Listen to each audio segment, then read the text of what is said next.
You are listening to Parking Lot Prespectives with Darin and Evan.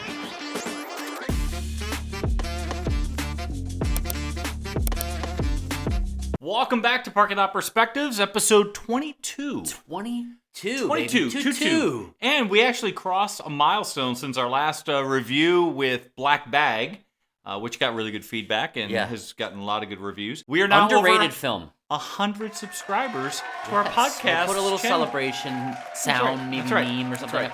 But yes, thank you for everyone for subscribing and watching and listening. Thank you for your patience. I know it's been a little bit since our last one. We've been living our busy lives. Living busy lives. Just a reminder, I'm retired. Evan works full time. Yeah. So we do this as often as we can. Our goal is to do at least 3 episodes a month. We've stayed pretty true, but hey, this episode's all about the amateur. Rami Amateur Malek, or amateur? Amateur. Okay.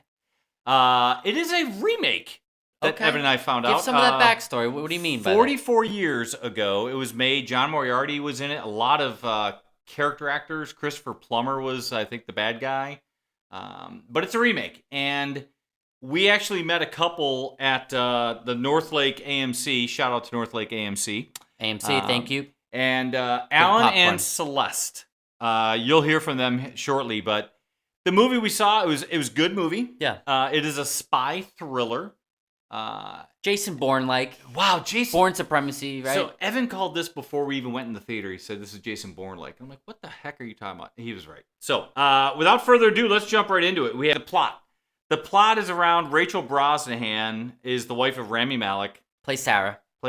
Rami Malek is, he works in the CIA, data analyst kind of thing. And Rachel Brosnahan's his wife. She goes over to London and she gets killed. No plot there. I mean, it's in the trailers. That's not a plot. That's not a giveaway. That's not a giveaway. The whole point, right? Yep. It's sort of like that Taken type plot, right? Yeah. I got to get revenge. I got to find out what's happening. Good call. But in this case, it's interesting because he does not have that killer instinct without giving too much away. And it's really cool how things unfold. Well said. Unfold is a good call. So Rami Malek plays Heller. Rami Malek is astounding, I think, in the role. I think everything he plays. Yeah, he's very good. If you not to cut you off, if you've seen the show Mr. Robot, plays like he's a data nerd, right? He does hacks things. Same thing here. It's really cool. So his wife, we mentioned Rachel Brosnahan plays his wife, Sarah. She's in the movie more than you think because they do flashbacks. So just to give you that away. John Bernthal's in the movie. His character's called the Bear. Yeah, never heard them say his name. And Evan, go for it. What a miss. I got excited. I saw him in the trailer briefly, and without giving too much away, that was really it. He has 2 scenes in the entire movie. Yeah, he has 2 scenes. Don't see this to see John.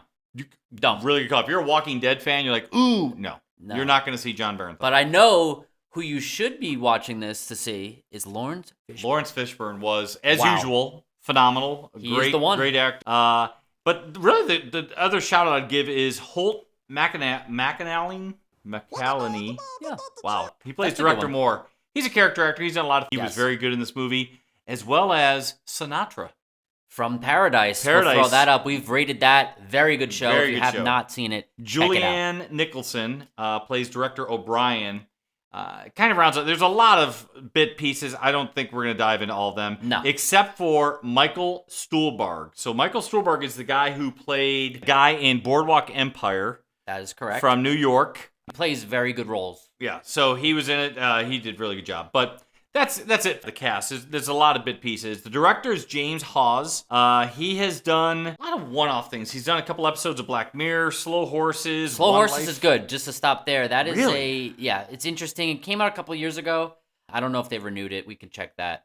But Black Mirror, right? Everyone's heard of Black Mirror. I feel like we cover that every time. Every time there's somebody from Black Mirror. But the directors with Black Mirror, it's a different episode, different story each time. So different directors get the play apart. So it's cool to see him part of that. So composer Volker Bertelmann. This guy's actually been, I think he won an Oscar or was nominated for an Oscar. The score was good. There's not a music score or music soundtrack. This is a score. Yeah. So let's just call it what it is. It's, again, not to keep bringing it up, but Jason Bourne, right? You have very Bourne-esque. That different type of score happening.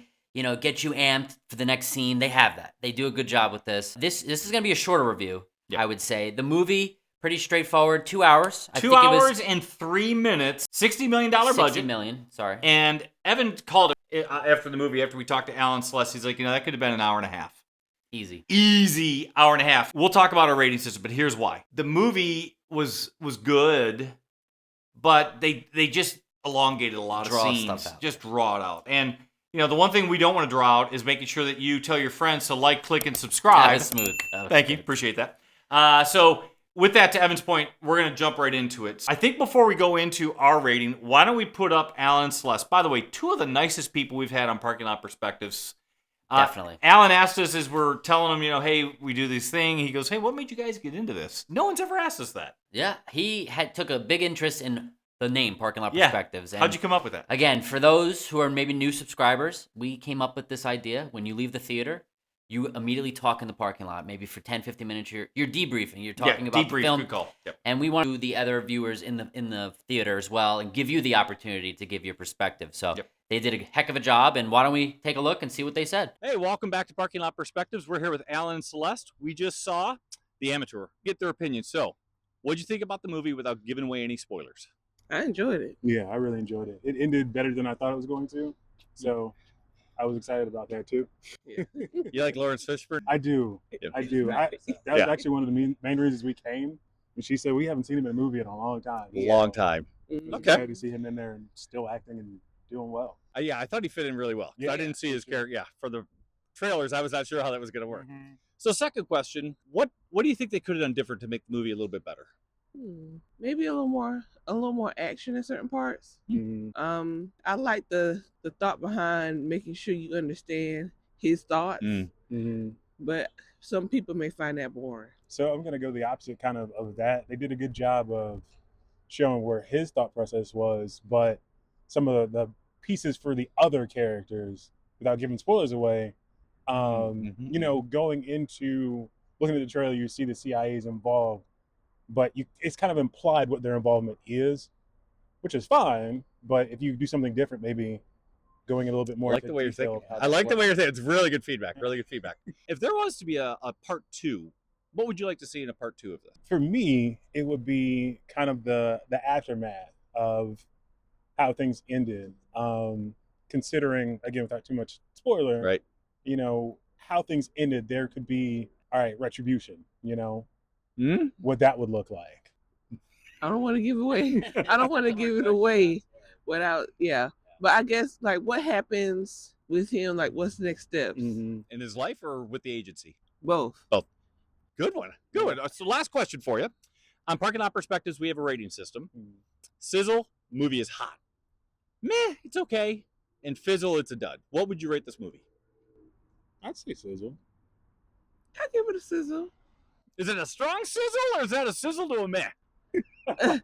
Not a strong sizzle. Yeah. Well, like a meh to a sizzle, like a 0.5 different. Yeah, Mhm. yeah. By the way, we joke all the time. We use that rating all the time because it's hard, right? But Yeah. Very good, very good. Yeah. Well, I just want to say thank you to Alan and Celeste for being on Parking Lot Perspectives. We'll talk to y'all soon. All right, All right, thank thank you. you. And we're back. We're back. Thank you again to Alan and Celeste for giving us feedback. I think all of their points are valid, right? What they liked about the movie, what they would have done different, and if there was a part 2, which I stymied them, right? They were like, what That's the a heck? tough question. It there. is, because spoiler-free episode review. Yeah, my bad, That's my not bad. the But easiest. we don't even know if there will be a part 2, quite honestly. I don't think there will, but Maybe. But anyway, shout out to Alan and Celeste, because I think they were spot on with what we thought about some character development, going a little bit deeper. I think I like the call out, and I agree. And you said this as well. Lawrence Fishburne, they came for him actually. Great call. I think Alan said it, and Celeste. Both of them came to see his acting because he hasn't been in something in a while, is what they said. Yeah. And I agree. Everyone thinks The Matrix, right? I think of John Wick. He was actually. I think of John Wick is what he was. He ran the birds. Yes, and he kind of not fizzled out, but he hasn't been in many things that are. He does the History Channel now. Yeah, so he's been upgraded to History Channel. Wow. But I liked it. I liked their call out there because I saw him in the trailer and I was excited. Because I agree, because Evan and I have seen this trailer, I kid you not, no less than 25 times. We've seen the trailer for this movie. It's been in every movie for the last 6 months that we go to see. But again, this actually had more press behind it than normal. Yes. I think. I saw it a few times. Anything you stream, right? They throw maybe commercials. I've seen it. So they are pushing it a little bit more than maybe the black bag. Yeah. But the last point with Alan and Celeste, thank you both so much. Yep. Alan, very in-depth review that you gave us for the 2 minutes that we had of your time. So thank you. Yes. That was great. And I will say that, as we look at the rating scale, you heard Alan Celeste give their rating. On this one, there was we're going to call them gaffes, right? There were issues, gaps. I call them gaffes, Gaffes, that made the story not believable. We have that's our favorite word on Parking Lot Prespectives. Not believable. Not believable. We always talk about how believable it is. There's a scene. Not realistic. There's a scene in this movie that pissed me off. You really. It is stuck in my craw. You stomped on the floor. I don't know. There's a scene where they're getting shot at, and Rami Malek runs out of this place and puts his shoes on. Puts his shoes on. His time to put his shoes on. They have time. But they showed that. The camera showed his shoes. That is true. They did. That was important. And they showed the woman, we won't give it away, doing some stuff on a laptop. And like 30 seconds later, he's got his backpack. That's it. With all of his passports, money, all the stuff. What? Yeah. The backpack, without giving anything away, it's very important. Let's just put it that way. Without it doesn't help his character at all. Yeah. So the camera angle should have been, hey, let me grab this backpack, not my Timberlands. Yeah. All right. Okay, so let's talk about the cast. How would you rate the cast? Sizzle, meh, fizzle. I'm going to go sizzle on cast. Like I told you, they carried this. I think they saved it for me with my final rating, which we'll get to. Without Lawrence Fishburne, especially, and Rami Malek, this would have been a dud. But go on. You tell me. I agree. No, I agree on the cast. I think the cast was very good. I think the director, for me, I think the direction would have been a meh. You could have cut it down. You could have helped with the screenplay, the writer. It's a remake of an 1881 movie. Yeah. Sorry, James Hawes, but this could have been a lot shorter. With what he had, I'm with you on meh. Remind for everyone, it's PG-13 film. So I always struggle with some of those when it comes to action horror. When you go PG-13, it can't show much blood, or it can't be as But you don't engaging. need to. This movie didn't have a lot of gore. It didn't need it, but he's still gonna lean meh on his direction, on where he was taking us. Cinematography, meh, and here's why. We're gonna talk about this real quick. The camera work on this, I did not like the camera work. It bounced a lot. It's like, yeah, it was very difficult to watch at some scenes. My father-in-law, shout out to Mike Kosla. Mike, he would not sit through. He would leave. He's done it before. Really? He would leave the movie theater. It's a little jerky. It's so, a little leave jerky because he gets sick, or just because he doesn't like the bouncy. So, Mike, sorry.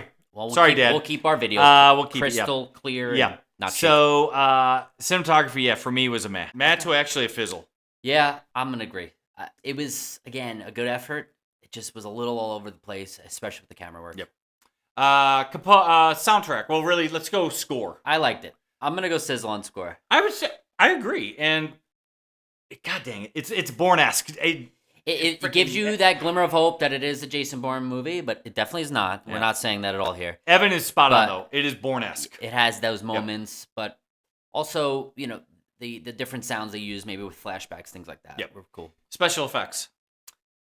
There was not a lot. Not folks. much. Not a lot. Not much, but with what they had, some of the driving scenes, again, without the camera moving all over the place, we're talking things happening. I liked it. I thought it was meta sizzle on the special. I'd agree. I'd go closer to sizzle because I Good thought fight scenes. The way Rami Malek puts together some of the contraptions to take care of some of the people, I thought was well done. Yeah. And just his body movement when that one bomb goes off, his body movement. Yeah, they gave that away in the trailer. Yeah. So overall, what are we thinking overall?